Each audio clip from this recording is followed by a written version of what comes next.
കേരളം കണ്ടിട്ടില്ലാത്ത രാക്ഷസ കേരളം. ഞാൻ സാക്ഷര കേരളം എന്ന് തൽക്കാലം പറയുന്നില്ല, ബോധപൂർവമാണ്. സാക്ഷര കേരളം എന്നെങ്ങനെയാണ് പറയാ? സാക്ഷര കേരളം എന്ന് പറയുന്നത് വിദ്യാഭ്യാസത്തിന്റെ അതിപ്രസരത്തിലേക്ക് സമൂഹം തന്റെ പേരിനോടൊപ്പം ഇംഗ്ലീഷ് അക്ഷരങ്ങളെ അകമ്പടി സേവിച്ച് ബിരുദക്കൂട്ടങ്ങളുമായി കഴിയുന്ന ഇവിടത്തെ കുറെ സാമ്പ്രദായികമായ വിദ്യാഭ്യാസത്തിന്റെ പരമോന്നതിയിലെത്താൻ വേണ്ടി വെമ്പൽ കൊള്ളുന്ന സമൂഹം. ഒരു ഭാഗത്ത് അമ്മയെയും അച്ഛനെയും പിതാവിനെയും മാതാവിനെയും മകനെയും മകളെയും നിഷ്ഠൂരമായിട്ട് മൃഗങ്ങൾ പോലും ലജ്ജിക്കുന്ന നിലയിലുള്ള കൊലകൾ നടക്കുന്ന കേരളം എങ്ങനെയാണ് സാക്ഷര കേരളം എന്ന് പറയാൻ കഴിയുക? വിവരമുള്ളവർക്ക് ചെയ്യാൻ പറ്റുന്ന കാര്യമാണോ? രാക്ഷസ കേരളമായി മാറിക്കൊണ്ടിരിക്കുകയല്ലേ?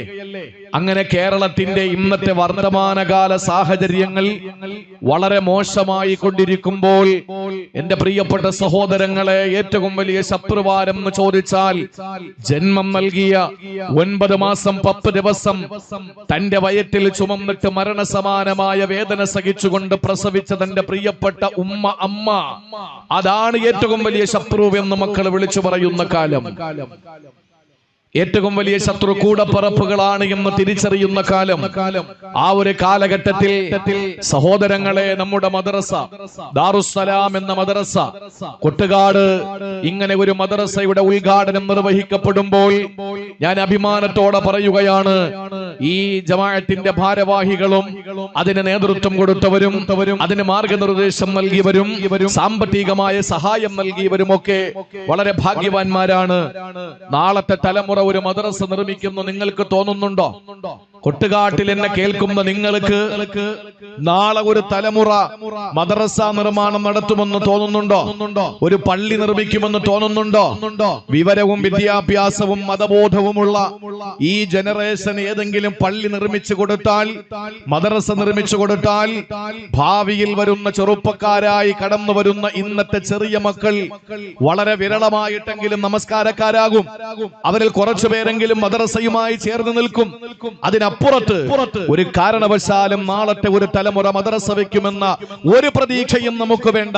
അതുകൊണ്ട് കൊട്ടുകാട് മുസ്ലിം ജമാഅത്ത് നടത്തിയ ഈ അശ്രാന്തമായ പരിശ്രമം, അസൂയാവഹമായ നിലയിലുള്ള മനോഹരമായ സൗധം അത് കെട്ടിപ്പടുത്തിയതിൽ, സഹായിച്ചതിൽ, പ്രേരണ നൽകിയതിൽ അള്ളാഹു നിങ്ങളെ തെരഞ്ഞെടുത്തിരിക്കുന്നു എന്നാണ് ഈ സന്ദർഭത്തിൽ ഈ സായാഹ്നത്തെ സാക്ഷ്യപ്പെടുത്തി പറയാനുള്ളത്.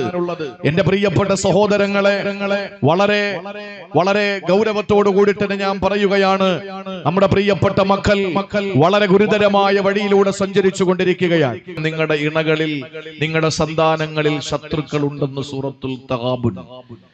അപ്പൊ അലങ്കാരമാകുന്ന മക്കളെ നാശമാകുന്ന വഴിയിലൂടെ കൊണ്ടുവന്ന് ഏറ്റവും വലിയ ശത്രുതയിലേക്ക് കൊണ്ടെത്തിക്കുന്നത് ഈ കാലഘട്ടത്തിന്റെ പ്രത്യേകതയാണ്.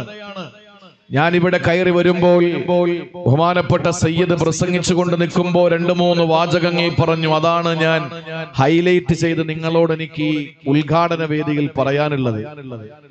തന്റെ പ്രിയപ്പെട്ട മാതാവിന്റെ കഴുത്തിലേക്ക് കൊടുവാള് കൊണ്ട് വെട്ടിയിട്ട് ആഷിക്കെന്ന മകൻ പറഞ്ഞത്, നീ എന്നെ പെറ്റതിന് ഞാൻ നിനക്ക് തരുന്ന സമ്മാനം എന്നാണ്. നീ എന്നെ പ്രസവിച്ചതിന് ഞാൻ നിനക്ക് തരുന്ന സമ്മാനമാണ് ഈ കൊല. അതിനുശേഷം മലപ്പുറം ജില്ലയിൽ ഒരു മകൻ തന്റെ പ്രിയപ്പെട്ട മാതാവിന്റെ കഴുത്തിലേക്ക് കത്തി കൊണ്ട് കുത്തിയിട്ട് മലർത്തി വീഴ്ത്തി മരിച്ചില്ല എന്ന് കണ്ടപ്പോൾ സിലിണ്ടർ ഉപയോഗിച്ച് തലക്കടിച്ചു കൊന്നു. എന്നിട്ട് ആ മകൻ വാപ്പയോട് പറഞ്ഞു, ഞാൻ പിശാചിനെ കൊന്നിരിക്കുകയാണ് എന്ന്.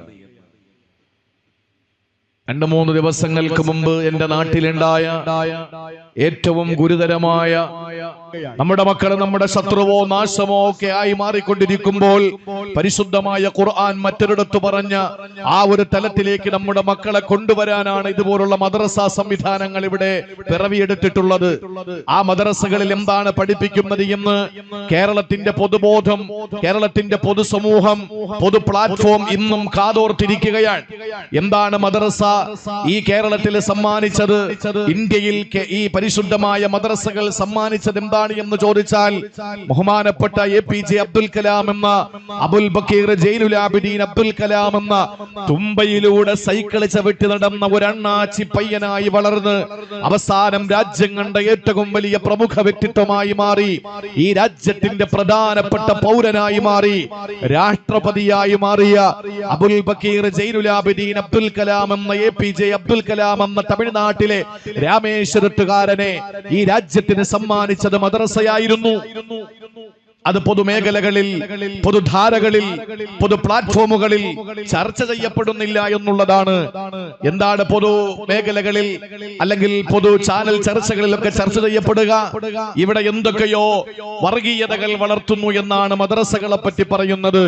അതെ, ഈ ദാറുസ്സലാം മദ്രസയുടെ ഉദ്ഘാടനം നിർവഹിക്കപ്പെട്ട ഈ സുന്ദരമായ മുഹൂർത്തത്തിന് സാക്ഷ്യപ്പെടുത്തി ഞാൻ പറയുകയാണ്, ഓരോ വിദ്യാർത്ഥികളും കിഴക്കൻ ചക്രവാളത്തിൽ അരുണകിരണങ്ങൾ പ്രകടമാകുമ്പോൾ അവരുടെ കയ്യിൽ ആയുധമേന്തിയാണ് അവർ മദ്രസയിലേക്ക് പോകുന്നത്. ശരിയാണ്, ഞങ്ങൾ നിഷേധിക്കുന്നില്ല.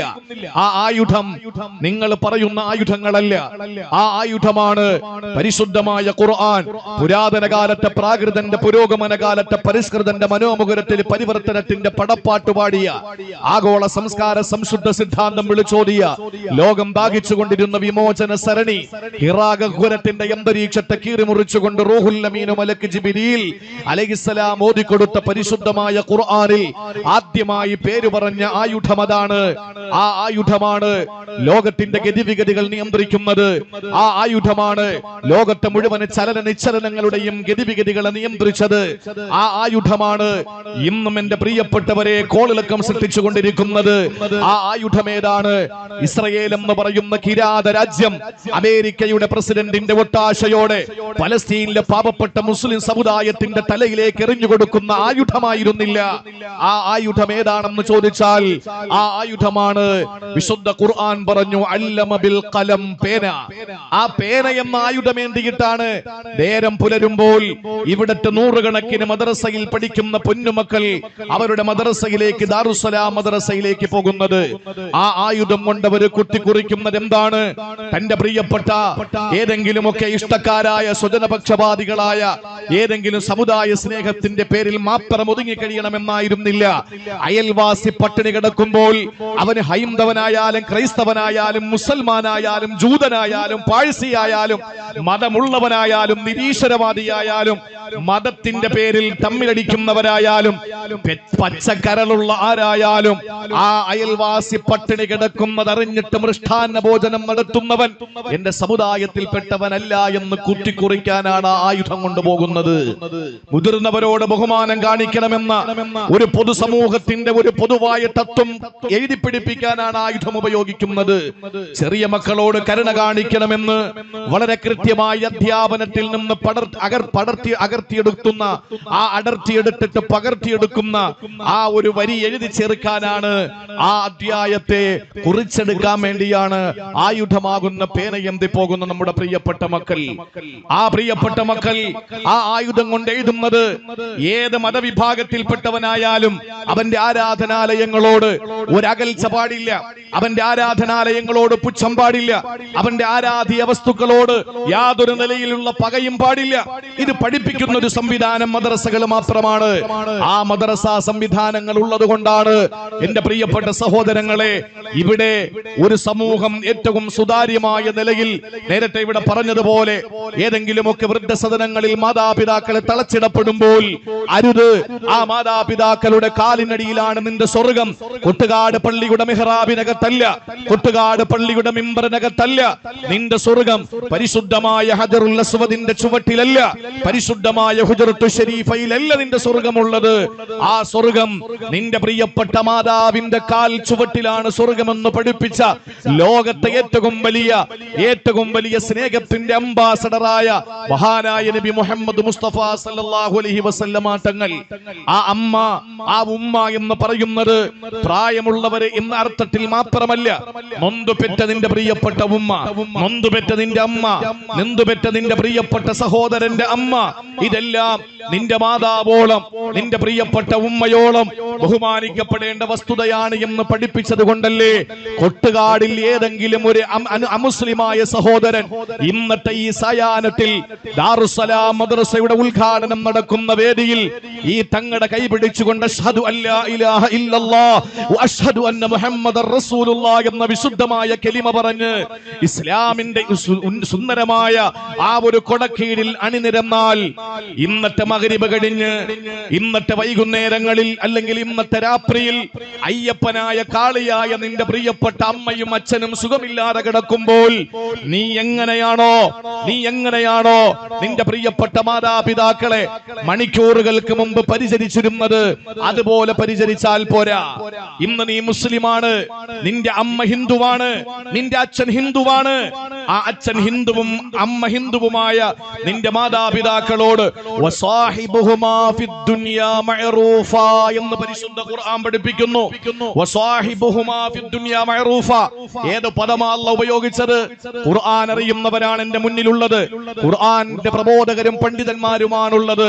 നിന്റെ മാതാപിതാക്കൾ അമുസ്ലിമീങ്ങളായിരിക്കവേ, ആദർശ വ്യത്യാസമുള്ളവരായിരിക്കവേ, അവര് നിന്നോട് എന്തെങ്കിലുമൊക്കെ ആദർശത്തിൽ വെള്ളം ചേർക്കാൻ പറഞ്ഞാൽ ഫലാ തുതിഉഹുമാ അവരെ നീ വഴിപ്പെടരുതെന്ന് പറഞ്ഞ ഉടനെ ഖുർആൻ പറയുന്നു വസാഹിബുഹുമാ ഫിദ്ദുനിയാ മഅറൂഫാ.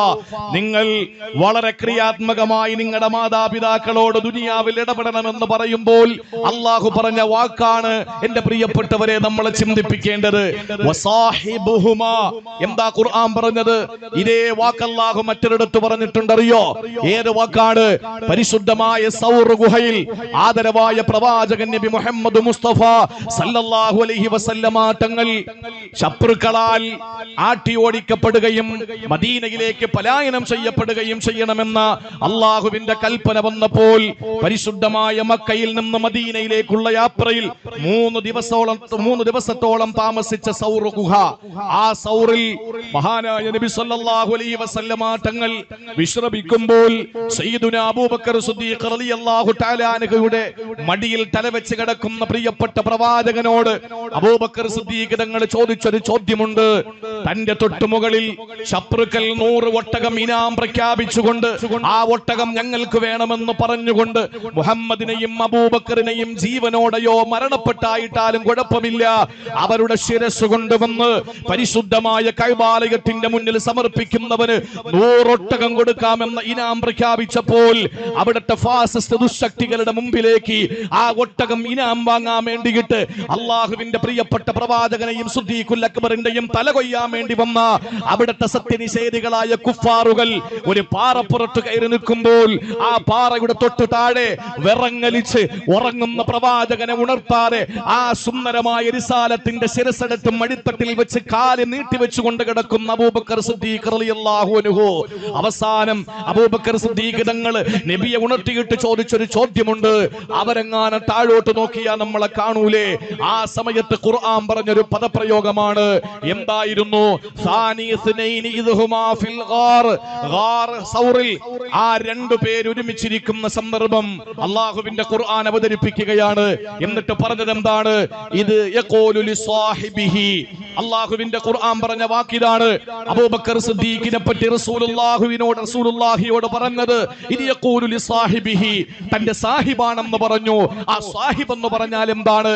എല്ലാം മറന്നിട്ട് എത്രത്തോളം ത്യാഗം ചെയ്യാൻ കഴിയുമോ, എത്രത്തോളം നിങ്ങൾക്ക് അർപ്പണം നടത്താൻ കഴിയുമോ, എത്രത്തോളം നിങ്ങൾക്ക് അവർക്ക് സേവനം ചെയ്തു കൊടുക്കാൻ കഴിയോ ആ നിലയിൽ ജീവൻ അർപ്പിച്ചുകൊണ്ട് ജീവൻ പണയപ്പെടുത്തിയിട്ട് തന്നോടൊപ്പം തോളോട് തോള് ചേർന്ന് നിൽക്കുന്ന എല്ലാ സന്തോഷ സന്താപ സമ്മിശ്രമായ ജീവിതത്തിന്റെ വഴിത്താരകളിൽ തന്നോടൊപ്പം സഞ്ചരിക്കുന്ന സിദ്ദീഖിനെ പറ്റി പറഞ്ഞ വാക്കാണ് സാഹിബെങ്കിൽ അതേ വാക്കല്ലേ ഇസ്ലാമിലേക്ക് കടന്നു വന്ന കൊട്ടുകാട്ടുള്ള ഒരാള് 2025 ഫെബ്രുവരി മാസത്തിലെ 27ാമത്തെ ദിവസത്തിലെ ഈ രാത്രിയോടടുക്കുന്ന സമയത്ത് ഇസ്ലാമിലേക്ക് കടന്നു വന്നുകൊണ്ട് അടുത്ത മണിക്കൂർ 1-2 കഴിയുമ്പോൾ തന്റെ അമ്മയും അച്ഛനും സുഖമില്ലാത്ത അവസ്ഥ വന്നാൽ ഇടപെടേണ്ട രീതി പഠിപ്പിച്ചത് ഗാർ സൗറിൽ വെച്ച് സിദ്ദീഖുൽ അക്ബറിനെ ഉപമിച്ച അതേ വാക്കുകൊണ്ടാണ് ഖുർആൻ പറഞ്ഞത് വസാഹിബുഹുമാ ഫിദ്ദുനിയാ മഅറൂഫാ. നിങ്ങൾ ജീവൻ പണയം വെച്ചായാലും നിങ്ങളുടെ മാതാപിതാക്കളെ സംരക്ഷിക്കണമെന്ന്. അപ്പോ മുസ്ലിമായ ഉമ്മയെയും മുസ്ലിമായ വാപ്പയെയും നോക്കണമെന്നല്ലല്ലോ ഖുർആൻ പറഞ്ഞത്. നിങ്ങളുടെ അമുസ്ലിമായ അച്ഛനെയും അയ്യപ്പനെയും കാളിയെയും നിങ്ങൾ നോക്കണമെന്ന് പഠിപ്പിച്ചു പരിശുദ്ധ ഖുർആൻ. അതാണ് പറഞ്ഞത് ഈ മദ്രസകൾ ലോകത്തിന് സമ്മാനിക്കുന്നത് ഏറ്റവും വലിയ സുന്ദരമായ സമാധാനത്തിന്റെയും സൗഹാർദ്ദത്തിന്റെയും ശാന്തിയുടെയും സന്ദേശങ്ങളാണ്. ആ സന്ദേശം മുറുകെ പിടിക്കുന്നവരായി നമ്മൾ മാറണ്ടേ. അതിനാണ് ഇവിടെ മദ്രസകൾ പിറവിയെടുക്കുന്നത്. ഈ മദ്രസകളൊക്കെ നമ്മുടെ നാട്ടിലുണ്ടാകുന്നത് ഒരു കാര്യം കൂടി ഞാൻ പറയാൻ, ഇത് കേൾക്കുന്ന പരിസരത്തുള്ള എന്റെ ഹൈന്ദവ ക്രൈസ്തവ സഹോദരങ്ങൾ ആരെങ്കിലും ഉണ്ടെന്ന് ഞാൻ വിശ്വസിക്കുകയാണ്. ഉണ്ടല്ലോ, ഇത് കേൾക്കുന്നുണ്ടാവുമല്ലോ. എന്നാൽ എന്റെ പ്രിയപ്പെട്ട ഹൈന്ദവ ക്രൈസ്തവ സഹോദരങ്ങളെ, അല്ലെങ്കിൽ മതമില്ലാത്ത നിരീശ്വരവാദികളായ എന്റെ പ്രിയപ്പെട്ട സഹോദരങ്ങളെ, നിങ്ങളുടെ നാട്ടിലെ ഈ മദ്രസ കൊണ്ട് നിങ്ങൾക്ക് എന്ത് ഗുണമാണെന്ന് ഒരു നിമിഷം നിങ്ങൾ ചിന്തിക്കും ചിലപ്പോഴൊക്കെ. എന്താ മുസൽമാനെ പറ്റി പഠിപ്പിക്കുന്ന, അള്ളാഹുവിനെയും റസൂലിനെയും പഠിപ്പിക്കുന്ന മദ്രസ കൊണ്ട് കൊട്ടുകാട്ടിലെയും വടുതലമുക്കിലെയും ഞങ്ങൾക്ക് എന്ത് പ്രയോജനമാണ് എന്ന് ചിന്തിച്ചാൽ പ്രയോജനമുണ്ട് നിങ്ങൾക്ക്. എന്താ പ്രയോജനമെന്നറിയോ? ബൈലാവിയിൽ പരിശുദ്ധമായ സൂറത്തുൽ ഫാത്തിഹയുടെ തഫ്സീറിന്റെ ഏറ്റവും ഒടുവിൽ ഹുദൈഫത്തുൽ യമാൻ എന്ന സ്വഹാബി റിപ്പോർട്ട് ചെയ്യുന്ന ഒരു ഹദീസ് മാത്രം മതി. ഈ ദാറുസ്സലാം എന്ന മദ്രസ ഇവിടെ നിലനിൽക്കുന്നിടത്തോളം കാലം ഈ നാട്ടിലെ ആബാലവൃദ്ധം, രാഷ്ട്രീയ സംഘടനാ കക്ഷി വ്യത്യാസമില്ലാതെ എല്ലാ മനുഷ്യർക്കും എല്ലാ ജീവജാലങ്ങൾക്കും ഈ കിളിർത്ത് നിൽക്കുന്ന തെങ്ങുകൾക്കും മാവുകൾക്കും ഇവിടുത്തെ എല്ലാ സസ്യലതാദികൾക്കും പക്ഷിപറവാദികൾക്കുമൊക്കെ ഗുണകരമാണ് ഈ ദാറുസ്സലാം മദ്രസ എന്ന് പറയുമ്പോൾ അള്ളാഹുവിന്റെ റസൂൽ പറഞ്ഞ ഒരൊറ്റ ഹദീസാണ്. അള്ളാഹു ഒരു നാട്ടിലേക്ക് ഒരു അദാബ് ഇറക്കാൻ തീരുമാനിച്ചു അത്രേ. അള്ളാഹു ഒരു അദാബ് ഇറക്കാൻ തീരുമാനിച്ചു. എങ്ങനെ ഇറക്കാനാണ്? ഹത്മൻ മഖ്ലിയ. രണ്ട് വിശേഷണമാണ് അതിനുള്ളത്. ഹത്മൻ എന്ന് പറഞ്ഞാൽ നിസ്സംശയം അള്ളാഹു ഇറക്കുന്ന പരീക്ഷണം ഇനി ഒരു അപ്പീല് പോകുന്ന കേസില്ല, ഒരിക്കലും അത് നടക്കാതിരിക്കില്ല, അത് ഉറപ്പായിട്ട് ആ ശിക്ഷ ഇറങ്ങും. മഖ്ലിയ അത് വിധി പുറപ്പെടുവിച്ചതാണ് അല്ലാഹു തആല. അള്ളാഹു വിധി പുറപ്പെടുവിച്ച് അള്ളാഹ് നിർബന്ധമായി ഇറക്കുന്ന ആ ഒരു പരീക്ഷണം ഒരു നാട്ടിൽ അള്ളാഹു തീരുമാനിച്ചാൽ ആ നാട്ടിലെ കുത്താബിൽ ഇരുന്നു കൊണ്ട് എന്ന് പറഞ്ഞാൽ മദ്രസ, ആ നാട്ടിലെ മദ്രസയിൽ ഇരുന്നു കൊണ്ടൊരു വിദ്യാർത്ഥി ഓതുകയാണ് അൽഹംദുലില്ലാഹി റബ്ബിൽ ആലമീൻ.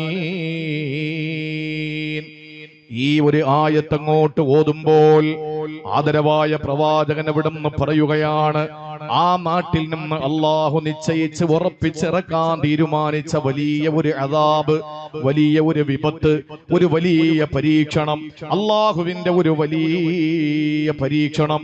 ആ പരീക്ഷണത്തെ അള്ളാഹു ഉയർത്തിക്കളയും. എത്ര വർഷമെന്നറിയോ? 40 ആമാ. 40 വർഷത്തേക്ക് അള്ളാഹു ഉയർത്തിക്കളയുമെന്ന് ഇന്നേ വരെ കളവ് പറയാത്ത ഈ ലോകം മുഴുവൻ സൃഷ്ടിക്കാൻ കാരണഭൂതരായ നബി മുഹമ്മദ് മുസ്തഫ 40 വർഷത്തേക്ക് അള്ളാഹു അദാബും ഉയർത്തിക്കളയും ഒരു മദ്രസ ഉണ്ടായാൽ.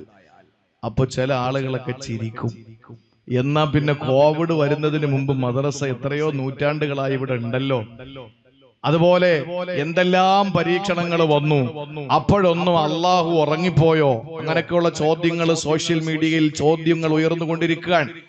അതിനുള്ള മറുപടി, എന്റെ പൊന്നുമക്കളെ, അള്ളാന്റെ ശിക്ഷ എന്ന് പറയുന്നത് ഈ തുക്കട കോവിഡിൽ ഒതുങ്ങുന്നതാണെന്ന് കരുതിയ നീയാണ് മണ്ടൻ. അള്ളാഹു തന്ന പരീക്ഷണം വലുത് നമുക്കാണ് കോവിഡ് വലുത്. വുഹാനിലെ മീൻകൊട്ടയിൽ നിന്ന് പുറത്തേക്ക് ചാടിയെന്ന് പറയപ്പെടുന്ന ആ ഒരു വൈറസിൽ നിന്ന് വിറങ്ങലിച്ച് പെടഞ്ഞ് മരിച്ചുപോയ ആയിരക്കണക്കിന് ആളുകൾ പുറത്തിറങ്ങാൻ കഴിയാതെ മദ്രസകളും അറബി കോളേജുകളും പള്ളികളും സ്കൂളുകളും സ്ഥാപനങ്ങളും എല്ലാ പൊതുമേഖലാ സ്ഥാപനങ്ങളും വീടുകളും അടച്ചിട്ട് എല്ലാവരും അകത്ത് കയറിയിരുന്ന് പേടിച്ചിരുന്ന് കണ്ണിൽ കാണാത്ത ഒരു വൈറസ് ഉണ്ടല്ലോ, അത് നമുക്കാണ് ഭീകരം. അള്ളാഹുവിനെ സംബന്ധിച്ച് പറയുന്നത് വലനുദീഖന്നഹും മിനൽ അദാബിൽ അദ്നാ ദൂനൽ അദാബിൽ അക്ബരി ലഅല്ലഹും യർജിഊൻ. വലുതെന്റെ കയ്യിലുണ്ട്, ഞാൻ ആദ്യം ചെറുതങ്ങോട്ട് ഇറക്കി വിട്ടുകൊണ്ടിരിക്കും. Test dose ലഅല്ലഹും യർജിഊൻ. നിങ്ങൾ നന്നാവോന്ന് ഞാനൊന്ന് നോക്കട്ടെ. ഇതിനാണ് അല്ലാഹു തആല കോവിഡ് എന്നത്. കോവിഡൊക്കെ റബ്ബിന്റെ ശിക്ഷകളിൽ എത്ര സിമ്പിളായ ശിക്ഷയാ, നമുക്കത് വലുതാ. അപ്പൊ അള്ളാഹു ഇനിയും വലിയ വലിയ വിപത്തുകൾ തരാതിരിക്കണമെങ്കിൽ നമുക്ക് എന്തു വേണം?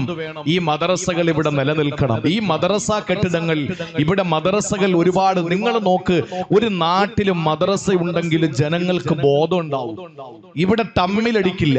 ഉറപ്പിച്ചോ, ഒരു നാട്ടിൽ മദ്രസ ഉണ്ടെങ്കിൽ ആ നാട്ടിലെ ഹൈന്ദവ, ക്രൈസ്തവ, ഇസ്ലാം മത വിശ്വാസികൾ പരസ്പരം തോളത്ത് കൈയിട്ട് സന്തോഷത്തോടെ മുന്നോട്ട് പോകും. അത് ഭയന്നുകൊണ്ടാണ് ഉത്തർപ്രദേശ് എന്ന് പറയുന്ന യോഗി ആദിത്യനാഥ് ഭരിക്കുന്ന യുപിയിൽ മുഴുവൻ മദ്രസകളെയും ബുൾഡോസറിന്റെ കയ്യിലെടുത്ത് പൊന്തിച്ചു വെച്ചിരിക്കുന്നത്. കാരണം നിലത്ത് വെച്ചാൽ ആളുകൾ പഠിക്കും, പഠിച്ചാൽ ഇവരുടെ കള്ളക്കളികൾ നടക്കൂല. ജനങ്ങളെല്ലാം ഒന്നാവും. ഹിന്ദുവും ക്രിസ്ത്യാനിയും മുസൽമാനും ഒക്കെ തോളോട് തോള് ചേർന്ന് നിന്ന് ഇവിടെ സമാധാനത്തിന്റെ പാലാഴി തീർക്കും. അത് സഹിക്കൂല ചില ആളുകൾക്ക്. അതുകൊണ്ടാണ് JCBയിലും ബുൾഡോസറിലുമാകിട്ട് മദ്രസകൾ ഇരിക്കുന്നത്. എന്റെ പ്രിയപ്പെട്ട സഹോദരങ്ങളെ, ഈ മദ്രസ ഇവിടെ നിലനിൽക്കുന്നിടത്തോളം കാലം ഇവിടത്തെ ഹിന്ദു സുരക്ഷിതനാണ്. ഞാൻ വെറുതെ പറയുന്നതല്ല, ഇവിടത്തെ ക്രിസ്ത്യാനി സുരക്ഷിതനാണ്. ഇന്ന് നിങ്ങൾക്ക് കൊട്ടുകാട് പള്ളിയിലെ നേർച്ചയ്ക്ക് ചോറ് കിട്ടുന്നുണ്ട്. ഏതെങ്കിലും കമ്മിറ്റിക്കാർ കേരളത്തിൽ എവിടെയെങ്കിലും നീ മുസൽമാനാണെന്ന് സർട്ടിഫിക്കറ്റ് കാണിച്ചാൽ നിനക്ക് നേർച്ച ചോറ് തരാമെന്ന് പറഞ്ഞ ഏതെങ്കിലും കമ്മിറ്റിക്കാരുണ്ടോ? ഉണ്ടെങ്കിൽ അവനെ ഊളംപാറ കൊണ്ടിടണ്ടേ? ചിന്തിച്ചു നോക്ക്. പക്ഷെ നാളെ ഒരു തലമുറ നിങ്ങൾക്ക് ഭക്ഷണം തരണമെങ്കിൽ, നിങ്ങൾക്കെന്നല്ല സ്വന്തം മാതാവിന് ഭക്ഷണം കൊടുക്കണമെങ്കിൽ ഈ മദ്രസ ഇവിടെ നിലനിൽക്കണം. ഈ മദ്രസ ഇവിടെ നിലനിന്നേ പറ്റൂ. മുതിർന്നവരോട് ബഹുമാനവും ചെറിയവരോട് കരുണയും കാണിക്കണം എന്ന് പഠിപ്പിക്കുന്ന അടിസ്ഥാനപരമായ ബേസിക്കലി ഒരു തത്വം പഠിപ്പിക്കുന്നത് മദ്രസകളിലാണ്. ആ മദ്രസ സംവിധാനങ്ങൾ ഇവിടെ നിലനിന്ന് കാണേണ്ടത് ഇവിടത്തെ ഓരോ ജനങ്ങളുടെയും ഓരോ മതവിശ്വാസികളുടെയും ബാധ്യതയാണ്. അതുകൊണ്ട് പ്രിയപ്പെട്ട സഹോദരങ്ങളെ, ഈ ദാറുസ്സലാം എന്ന മദ്രസയ്ക്ക് വേണ്ടിയിട്ട് നിങ്ങൾക്ക് ചെയ്യാൻ പറ്റുന്നതൊക്കെ നിങ്ങൾ ചെയ്യണം. ഒരു ഹദീസിൽ നമുക്ക് കാണാം, ഖൈറുക്കും മൻ തഅല്ലമൽ ഖുർആന വഅല്ലമ. ഖൈറുക്കും മൻ തഅല്ലമൽ ഖുർആന വഅല്ലമ. നിങ്ങളിൽ ഏറ്റവും ശ്രേഷ്ഠതയുള്ളവര്, കൃത്യമായി പറഞ്ഞാൽ ഈ മദ്രസയിൽ പഠിക്കുന്ന തൊപ്പി വച്ചിരിക്കുന്ന മക്കളും ഈ പഠിപ്പിക്കുന്ന സദറും മുദരിസും ഇമാമുകളുമായ ഉസ്താദുമാരുമാണ് നിങ്ങളിൽ ഏറ്റവും ശ്രേഷ്ഠരായവര്. അപ്പൊ പ്രസിഡന്റ് സെക്രട്ടറിയും ചിന്തിക്കും, ഞങ്ങൾ എത്ര കഷ്ടപ്പെട്ടിട്ടായി മദ്രസ ഉണ്ടാക്കിയത്. ഇതിനു വേണ്ടി പ്രേരണ കൊടുത്ത ആളുകളൊക്കെ ചിന്തിക്കും, ഞങ്ങൾ ഇത്രയും കഷ്ടപ്പെട്ട് മദ്രസ ഉണ്ടാക്കിയിട്ട് മദ്രസ പഠിപ്പിക്കുന്ന മൊയ്ലിയാരും പഠിക്കുന്ന മക്കളും മാത്രമേ ശ്രേഷ്ഠതയുള്ളൂ എന്ന് പറയുമ്പോൾ നമ്മൾ ആരായി? നിങ്ങൾ ആരും ആയില്ല. നിങ്ങൾ ശ്രദ്ധയോടെ കേട്ടോ. ശുഭവസ്ത്രധാരിയായി, നല്ല കറുത്ത തലമുടിയുള്ള, കാണാൻ സുമുഖനായ, വെളുത്ത ശരീരമുള്ള, യാത്രയുടെ ലക്ഷണങ്ങളൊന്നുമില്ലാത്ത, എന്നാൽ ആർക്കും പരിചയമില്ലാത്ത ഒരാള് ഒരിക്കൽ റസൂലുള്ളാഹി തങ്ങളുടെ മുട്ടോട് മുട്ട് ചേർത്ത് വെച്ചിട്ട് മൽ ഈമാൻ വമൽ ഇസ്ലാം വമൽ ഇഹ്സാൻ വമൽ ഇഖ്ലാസ് എന്ന് ചോദിച്ചിട്ട് ഓരോ ചോദ്യങ്ങൾ ഇങ്ങനെ ചോദിച്ചുകൊണ്ടേയിരുന്നു. അതിനൊക്കെ നബി തങ്ങൾ മറുപടി കൊടുത്തുകൊണ്ടേയിരുന്നു. അള്ളാഹുവിന്റെ പ്രിയപ്പെട്ട പ്രവാചകന്റെ സഹാബാക്കൾ സംഭീതരായി, പരിഭ്രമചിത്തരായി, ഇങ്ങനെ തലയിൽ ഒരു പ്രാവ് വന്നിരുന്നാൽ തലയനക്കിയാൽ പ്രാവ് പറന്നു പോകുമോ എന്ന ആശങ്കയിൽ ഇങ്ങനെ റസൂലുള്ളാഹിന്റെ റിസാലത്തിന്റെ ചുണ്ടിലേക്ക് നോക്കിയിരിക്കാൻ. മറുപടിയൊക്കെ കൊടുത്തു. കുറെ ചോദ്യങ്ങളെ അദ്ദേഹം കൊണ്ട് ചോദിച്ചു വന്നയാള്. എന്നിട്ട് അതിനൊക്കെ നബി തങ്ങൾ വ്യക്തമായ മറുപടി കൊടുത്തു. അദ്ദേഹം സലാം പറഞ്ഞ് എഴുന്നേറ്റ് പോയി. പോയ ശേഷം ഇരിക്കുന്ന സഹാബത്തിനോട് നബി തങ്ങൾ ചോദിച്ചു, അറിയോ ഈ വന്ന ആളിനെ? ഇല്ല നബിയെ, ഇയാൾ ഈ നാട്ടുകാരനല്ല. എന്തുകൊണ്ടല്ല സഹാബ? ഇയാളെ ഞങ്ങൾക്ക് ആർക്കും അറിയില്ലല്ലോ. അപ്പൊ ഒരാൾ പറഞ്ഞു, എന്നാൽ മറുനാട്ടുകാരനൊന്നുമല്ല. എന്താ സഹാബിയോട് അദ്ദേഹം നബി തങ്ങൾ ചോദിച്ചു, എന്താ അതിന് കാരണം? അദ്ദേഹത്തിന് യാത്രയുടെ ലക്ഷണങ്ങൾ ഒന്നുമില്ലല്ലോ. അപ്പൊ അള്ളാന്റെ റസൂല് പറഞ്ഞു, ഈ വന്നത് അത്താക്കും ജിബ്രീൽ. ഇത് ജിബ്രീലാണ് വന്നത്. ജിബ്രീലാണ് വന്നത്. എന്തിനാ ജിബ്രീൽ വന്നത്? യുഅല്ലിമക്കും ദീനക്കും. നിങ്ങൾക്ക് വിവരം പഠിപ്പിച്ചു തരാനാ, നിങ്ങൾക്ക് ഇൽമു പഠിപ്പിച്ചു തരാനാ. നിങ്ങളൊന്ന് ശ്രദ്ധയോടെ കേട്ടാൽ, ആ മഹാനായ ജിബ്രീൽ അലൈഹിസ്സലാം എന്തെങ്കിലും ഒരു അക്ഷരം പഠിപ്പിച്ചു കൊടുത്തോ? പഠിപ്പിച്ചോ? ഒന്നും പഠിപ്പിച്ചില്ല. കുറെ ചോദ്യങ്ങൾ ചോദിച്ചു. പഠിപ്പിച്ചതാരാ? മഹാനായ നബി മുഹമ്മദ് മുസ്തഫ സല്ലല്ലാഹു അലൈഹി വസല്ലം. പക്ഷേ നബി തങ്ങൾ പറഞ്ഞ വാക്കെന്താ? മുഅല്ലിം, ടീച്ചർ, അധ്യാപകൻ എന്ന പദമാണ്. ഈ വന്നത് നിങ്ങളുടെ മുഅല്ലിം, ടീച്ചർ, അധ്യാപകൻ എന്ന പദമാ പറഞ്ഞത്. ഒരക്ഷരം പഠിപ്പിച്ചില്ല. പക്ഷേ ചോദ്യങ്ങൾ ചോദിച്ച് പഠിപ്പിക്കാനും പഠിക്കാനും സൗകര്യം ചെയ്തു കൊടുത്തു എന്ന ഒറ്റ കാരണം കൊണ്ട് അദ്ദേഹത്തിന് നബി തങ്ങൾ കൊടുത്ത പേര് മുഅല്ലിം എന്ന പദവിയാണ്. അപ്പൊ നിങ്ങളിൽ ഏറ്റവും ശ്രേഷ്ഠതയുള്ളവർ പഠിക്കുന്നവരും പഠിപ്പിക്കുന്നവരുമാണ് എന്ന് പറയുമ്പോൾ പഠിക്കുന്ന മുത്തഅല്ലിമീങ്ങൾ മദ്രസ കുട്ടികൾക്ക് ഏറ്റവും വലിയ ശ്രേഷ്ഠത കൊടുത്ത പ്രവാചകൻ രണ്ടാമത് പഠിപ്പിക്കുന്നവർക്ക് പറഞ്ഞിട്ടുണ്ടെങ്കിൽ ആ പഠിപ്പിക്കുന്നവരോളം നിങ്ങൾക്ക് പദവിയിൽ എത്തിച്ചേരാൻ കഴിയും നിങ്ങൾ ഈ പരിശ്രമത്തിൽ വളരെ കൃത്യമായി നിങ്ങൾ ആത്മാർത്ഥമായി ഇടപെട്ടാൽ. അതുകൊണ്ട് ഒരിക്കലും നഷ്ടമല്ല. ഈ നാട് ഏറ്റവും ഉദാത്തമായ ഉന്നതമായ ഒരു നിലവാരത്തിലേക്ക് എത്തിച്ചേരാൻ ഈ നാട്ടിലെ മദ്രസ അനിവാര്യമാണ്. ആ അനിവാര്യമായ മദ്രസയുടെ ഈ ഒരു ഉദ്ഘാടനം നടന്ന ഈ വേദിയിൽ എന്റെ പ്രിയപ്പെട്ട സഹോദരങ്ങളോട് ഞാൻ പറഞ്ഞിടത്തേക്ക് തിരിച്ചു പോവുകയാണ്. ആദ്യമായി അലങ്കാരമെന്നും പിന്നെ നാശമെന്നും പിന്നീട് നിങ്ങളുടെ ശത്രുവെന്നും പറഞ്ഞ ഖുർആൻ മക്കളെ സംബന്ധിച്ച് മറ്റൊരിടത്ത് പറഞ്ഞത് റബ്ബനാ ഹബ്ലനാ മിൻ അസ്വാജിനാ വദുരിയാതിനാ ഖുർറത അഅ്യുൻ എന്നാ പറഞ്ഞത്. കണ്ണിന് കുളിർമ. നിങ്ങളുടെ മക്കളുടെ കണ്ണിന് കുളിർമയാകണം. ആ മക്കൾ ഒരിക്കലും നിങ്ങളുടെ കണ്ണ് നീരാകരുത്. ആ മക്കൾ കാരണം നിങ്ങൾ കരയുന്നൊരവസ്ഥ വരരുത്. ആ മക്കൾ നിങ്ങൾക്ക് കണ്ണിന് കുളിർമയാകണം. ആ കണ്ണിന് കുളിർമ എന്ന് ഖുർആനിൽ 3 വട്ടമാണ് പറഞ്ഞത്. ഖുർറത്തു ഐൻ, ഖുർറത്തു ഐൻ, ഖുർറത്തു ഐൻ എന്ന് പറഞ്ഞത്. കണ്ണിന് ആനന്ദം, കണ്ണിന് കുളിർമ എന്ന് പറഞ്ഞത് 3 ഘട്ടങ്ങളിലാണ്. ഒന്ന് തന്റെ പ്രിയപ്പെട്ട മകനെ ആ നിലയിലേക്ക് കൊണ്ടുവരണമെന്ന പ്രാർത്ഥനയിൽ പറഞ്ഞുവെങ്കിൽ, രണ്ടാമത് മഹാനായ സയ്യിദുനാ കലീം മൂസാ നബി അലൈഹിസ്സലാം തന്റെ പ്രിയപ്പെട്ട മാതാവ് നൈൽ നദിയിലേക്ക് തന്റെ മകനാകുന്ന മൂസായെ പെട്ടിയിലാക്കിയിട്ട് നൈലിലേക്ക് ഒഴുക്കി അവസാനം ലോകം കണ്ട ഏറ്റവും വലിയ ശത്രുവും ലോകം കണ്ട ഏറ്റവും വലിയ ധിക്കാരിയും സ്വജനപക്ഷപാതിയും വർഗീയവാദിയും ലോകം കണ്ട ഏറ്റവും വലിയ സ്വേച്ഛാധിപതിയും ഏകാധിപതിയുമായ സാക്ഷാൽ റാംസീസ് രണ്ടാമൻ എന്ന ഫറോവയുടെ കൊട്ടാരത്തിന്റെ മട്ടുപാവിൽ തന്റെ പ്രിയപ്പെട്ട ആസിയ എന്ന ഭാര്യയോടൊപ്പം നിൽക്കുമ്പോൾ കൊട്ടാരത്തിലേക്ക് നൈല് കൊണ്ടിട്ട കൊട്ടാരത്തിന്റെ മുറ്റത്തേക്ക് നൈല് കൊണ്ടിട്ട പെട്ടിക്കകത്ത് കിടന്ന കണ്ട കുട്ടിയെ കണ്ടപ്പോൾ ആസിയ ബീവി പറഞ്ഞ വാക്ക് ഖുർറത്തു ഐനുൻ ലീ വലക്. ഏ ഫിർഔനെ, നമുക്കിതെടുക്കാം, എനിക്കും നിങ്ങൾക്കും കണ്ണിന് കുളിർമ. മൂന്നാമത് കണ്ണിന് കുളിർമ എന്ന് ഖുർആൻ പറഞ്ഞത് ഫലാ തഅലമു നഫ്സും മാ ഉഖ്ഫിയ ലഹും മിൻ ഖുർറത്തി അഅ്യുൻ. അല്ലാഹുവിന്റെ സ്വർഗ്ഗത്തെ പറ്റി പറയാനാ. അള്ളാന്റെ സ്വർഗത്തെ പറ്റി പറഞ്ഞ അതേ വാക്കുകൊണ്ട് തന്നെയാണ് മൂസ എന്ന മകനെ പറ്റിയും ആ മൂസാ നബിയെ പോലെ മൂസമാരായി മാറേണ്ട നമ്മുടെ മക്കളെ പറ്റിയും അള്ളാഹു പറഞ്ഞത്. അതുകൊണ്ട് നമ്മുടെ മക്കള് നാശവും ശത്രുവുമാകാതെ കണ്ണിന് കുളിർമയാകണം, കണ്ണിന് ആനന്ദമാകണം. ആ മക്കളുടെ ഓരോ പ്രവർത്തനങ്ങൾ നമ്മെ അഭിമാന പുളകിതരാക്കണം. അതിന് നമ്മുടെ മക്കളെ മദ്രസയിൽ വിട്ടാൽ മാത്രമേ കഴിയൂ. ഇവിടെ സെക്രട്ടറി പ്രസിഡന്റും വീണ്ടും വീണ്ടും വീണ്ടും ആവർത്തിച്ചു പറഞ്ഞത് നമ്മുടെ മക്കളെ മദ്രസയിൽ ചേർക്കണമെന്നാണ്. അധ്യയന വർഷങ്ങളിലെ സെൻസസ് എടുത്തു നോക്കിയാൽ കുട്ടികൾ KG-യിൽ കുറവാണ്. എന്തേ നാട്ടിലെ പെണ്ണുങ്ങൾ പ്രസവിക്കാത്തത് കൊണ്ടാണോ? അല്ല, മറിച്ച് അവർക്ക് മതവിദ്യാഭ്യാസത്തോട് വിമുഖതയാണ്. അങ്ങനെ വിമുഖത കാട്ടി ഇപ്പൊ എവിടെ എത്തി എന്ന് ചോദിച്ചാൽ വീട്ടിൽ കിടന്നുറങ്ങാൻ പറ്റുന്നില്ല. ഒരു ഉമ്മ ഒരു ഇന്റർവ്യൂവിൽ പറഞ്ഞത്, എന്റെ മകൻ രാത്രി വീട്ടിലേക്ക് വരുന്നു എന്നറിയുമ്പോൾ എനിക്ക് വല്ലാത്ത വിറയലാണ്. എന്റെ മകൻ എന്റെ വീട്ടിൽ വരുന്നു എന്ന് പറയുമ്പോൾ എനിക്ക് വിറയലാണ്.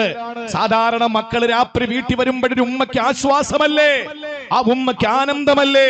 പക്ഷേ ആ പ്രിയപ്പെട്ട മകനെ കയറി വരുന്നു എന്ന് കാണുമ്പോൾ എനിക്ക് എന്റെ കാല് വിറയ്ക്കാൻ തുടങ്ങും. എന്റെ മകൻ പലപ്പോഴും ഞാൻ ഉമ്മയാണെന്ന് പോലെ തിരിച്ചറിവില്ലാത്ത എന്റെ മകൻ കഞ്ചാവിനും ലഹരിക്കും അടിമയായിട്ട് എന്നെ കടന്നു പിടിക്കാൻ ശ്രമിച്ചിട്ടുണ്ട് എന്ന് ഒരു ഉമ്മ വേദനയോടെ ദൃശ്യശ്രാവ്യ മാധ്യമങ്ങളിൽ പൊതു പ്ലാറ്റ്ഫോമിൽ വിവരിക്കുമ്പോൾ എന്റെ പ്രിയപ്പെട്ട സഹോദരങ്ങളെ, അങ്ങനെ ഒരു തലമുറയായി കൊട്ടുകാട്ടിലുള്ള മക്കൾ മാറണോ? അതല്ല, കണ്ണിന് ആനന്ദമായി, കണ്ണിന് കുളിർമയായി. ഏതുപോലെ സക്കരിയാ നബിക്ക് മക്കളില്ല, സക്കരിയാ നബിക്ക് മക്കളില്ലാതിരിക്കുമ്പോഴും ബൈത്തുൽ മുഖദ്ദസിന്റെ മുദരിസും ഇമാമുമായി അവരോധിക്കപ്പെട്ട് കഴിയുമ്പോൾ തനിക്ക് വേണ്ടി അല്ലാഹു തആല കൊടുത്തുവിട്ട ഒരു പൊന്നുമോളെ പഠിപ്പിക്കാനുള്ള ഭാഗ്യം കിട്ടി. ആദ്യത്തെ മദ്രസ എന്ന് നമുക്ക് പറയാൻ കഴിയില്ലെങ്കിലും ബൈത്തുൽ മുഖദ്ദസ് ഒരു മദ്രസയാണ്, മസ്ജിദുൽ അഖ്സ ഒരു മദ്രസയാണ്. ആ മദ്രസയിൽ അധ്യാപകൻ മഹാനായ സക്കരിയ നബിയാണ്. അദ്ദേഹത്തിന്റെ ജ്യേഷ്ഠത്തിയുടെ മകൾ മറിയം ബീവി, ഹന്നാ ബീവിയുടെ അനുജത്തിയുടെ ഭർത്താവാണ് സക്കരിയ നബി എന്ന് ഓർക്കണം. മറിയം ബീവിയെ കഫലഹാ സക്കരിയ, മറിയം ബീവിയെ ഹന്നാ ബീവി കൊണ്ടുവന്ന് പ്രിയപ്പെട്ട അനുജന്റെ കയ്യിൽ ഏൽപ്പിക്കുന്നു. നന്നായിട്ട് വളർത്തി തസ്കിയത്തും തർബിയത്തും കൊടുത്ത് എനിക്ക് തരണമെന്ന്. ആ പ്രിയപ്പെട്ട മകളെ പഠിപ്പിച്ച് അവസാന അവസാനം ആ മകള് അത്ഭുതങ്ങൾ സൃഷ്ടിക്കാൻ തുടങ്ങി. എന്തത്ഭുതമാണ്! സക്കരിയ നബി എന്ന പ്രവാചകനും ഉസ്താദുമായ മുദരിസുമായ അധ്യാപകന് അത്ഭുതപ്പെടുത്തിക്കൊണ്ട് ആ കാലഘട്ടത്തിൽ കിട്ടാത്ത, ആ നാട്ടിൽ കിട്ടാത്ത പഴവർഗ്ഗങ്ങൾ കഴിച്ചുകൊണ്ടിരിക്കുമ്പോൾ മറിയം ബീവിയോട് ചോദിച്ചു, അന്നാലക്കി ഹാദാ, ഇത് എവിടെന്ന് മോളെ നിനക്ക്? ആ സമയത്ത് മകള് മറിയം ബീവി പറഞ്ഞു, ഹുവ മിൻ ഇന്ദില്ല, ഇതെനിക്ക് റബ്ബ് തന്നതാണ്. ആ സമയത്താണ് ഹുനാലിക ദഅ സക്കരിയ റബ്ബ, ഹുനാലിക, അന്നേരം, അവിടെ, ആ പ്രസംഗി, അപ്പോൾ മഹാനായ സക്കരിയ നബി ദുആ ചെയ്തു, അല്ലാഹുവേ എനിക്കും ഒരു സന്താനത്തെ തരണേ എന്ന്. അതുകൊണ്ട് സക്കരിയ നബിക്ക് മക്കളെ വേണമെന്ന ആഗ്രഹം വന്നത് എപ്പോഴാണ്?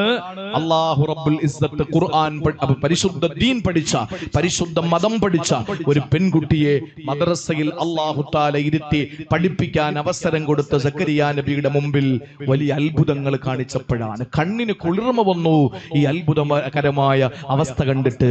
അപ്പോഴാണ് മഹാനായ സക്കരിയ നബിക്കും ഒരു കുട്ടി വേണമെന്ന് ആഗ്രഹിച്ചത്. സക്കരിയ നബി അലൈഹിസ്സലാമിന് അല്ലാഹു യഹിയ എന്ന മകനെ കൊടുത്ത് അനുഗ്രഹിച്ചെങ്കിൽ എന്റെ പ്രിയപ്പെട്ടവരെ, നമുക്ക് നല്ല ഒരു മക്കളെ, ഒരു പരമ്പരയെ അല്ലാഹു നമുക്ക് തരണം. ഇവിടെ തൊപ്പിവെച്ച എത്രയോ പിതാക്കന്മാരിയ്ക്കുന്നുണ്ട്. അവര് പണ്ഡിതന്മാരല്ല, അവര് സർവകലാശാലയിലെ വൈസ് ചാൻസലർമാരല്ല, അവരേതെങ്കിലും യൂണിവേഴ്സിറ്റിയിലെ പ്രൊഫസർമാരല്ല, അവരേതെങ്കിലും മദ്രസകളിലെ സ്വകാര്യത്തുള്ളവരല്ല, ഏതെങ്കിലും പള്ളിയിലെ ഖതീബുകളല്ല, ഏതെങ്കിലും ജാമിഅകളിലെ മുദരിസുമാരുമല്ല. പിന്നെയോ അവരൊക്കെ രാപ്രസംഗങ്ങളിലും മദ്രസകളിലും ലബ്ബമാരിൽ നിന്നും പഠിച്ച അറിവാണ് അവരുടെ തലയിലെ തൊപ്പിയും അവരുടെ മുഖത്ത് ദാടിയുമെങ്കിൽ നാളത്തെ ഒരു തലമുറ ഇങ്ങനെ വേണ്ടേ പ്രിയപ്പെട്ടവരെ? അതുകൊണ്ട് നമ്മൾ ഓരോരുത്തരും മദ്രസയ്ക്ക് പ്രാധാന്യം കൊടുത്തുകൊണ്ട് പഠിപ്പിക്കണം. നല്ല ഒരു നാളെ നമുക്ക് വേണം. നമ്മൾ മരിച്ചു മണ്ണോട് ചേർന്ന് കിടക്കുമ്പോൾ നമ്മൾ കഴിഞ്ഞല്ലോ, ഇനി അവരായി, അവരുടെ പാടായി. അത് മണ്ടത്തരമാണ്. ഓരോ മനുഷ്യന്റെയും ഖബറിലേക്ക് അവന്റെ സന്താനങ്ങളുടെ വിവരം CCTV ക്യാമറ പോലെ എത്തിച്ചു കൊടുക്കുമെന്ന് മഹാനായ സയ്യിദുൽ വറ നബി മുഹമ്മദ് മുസ്തഫ എല്ലാ വിവരങ്ങളും അവിടെ എത്തിച്ചു കൊടുക്കും. ആ വിവരങ്ങൾ കണ്ട് കണ്ട് ഖബറിൽ കിടക്കേണ്ടി വരും. നമ്മുടെ മക്കൾ അടിച്ചും പൊഴിച്ചും ചിറ്റിക കൊണ്ടടിച്ചും ഹാമർ കൊണ്ട് വെട്ടിയും സിലിണ്ടർ കൊണ്ടടിച്ചും ഒക്കെ നമ്മുടെ മക്കൾ ഈ കണക്കിന് കൊലപാതകികളാകുന്നത് കാണണോ? ഖബറിൽ കിടന്ന് പ്രതികരിക്കാൻ കഴിയാതെ അതിനകത്ത് കിടന്ന് കരയണോ നമ്മൾ? അതുകൊണ്ട് തീരുമാനമെടുക്ക്. നമുക്ക് ഈ മദ്രസയെ നിലനിർത്തണം. അല്ലാഹു തൗഫീഖ് നൽകി അനുഗ്രഹിക്കുമാറാവട്ടെ.